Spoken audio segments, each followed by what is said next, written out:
वफ़द मरकज़ी अॻवान सफ़दर अब्बासी जी अॻवाणीअ में सैयद ज़ैन शाह ऐं मीर हसन लगारी सां गॾु माड़ी जलबाणी जे शहीदनि जे तॾे ते पहुची साणिन फातिहा ख़्वानी करे हमदर्दी जो इज़हार कयो। इन मौक़े ते हिन मीडिया सां ॻाल्हाईंदे चयो त माड़ीअ जे मारू माण्हुनि खे बेगुनाह मारण खे असीं इंसानियत सो ज़ुल्म सम्झूं था। वाक़े जी आला सतही अदालती जांच कराए मुलविस अहलकारनि ख़िलाफ़ कानूनी कार्रवाई कई वञे। हिन चयो त सिंध खे सदाईं पीड़ियो वियो आहे। सियासी हुकूमतूं त अहिड़ियूं कार्रवायूं कंदियूं रहंदियूं आहिनि जंहिंखे हू बि सियासत जो हिसो सम्झनि था, जॾहिं त असां संदुनि इन अमल जी सदाईं मज़म्मत कई आहे। पर निगरान हुकूमत पारां अहिड़ियूं कार्रवायूं खोड़ सारनि सुवालनि खे जनम ॾियनि थियूं।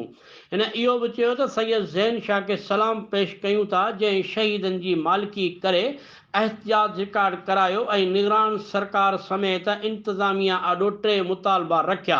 संदन जिदोजहद रंग लाथो ऐं इंतज़ामिया समेत निगरान हुकूमत संदन 3 मुतालबा पूरा कया। असीं GDA जे प्लेटफार्म तां शहीदनि खे इंसाफ़ मिलण ताईं हिननि सां गॾु हूंदासीं।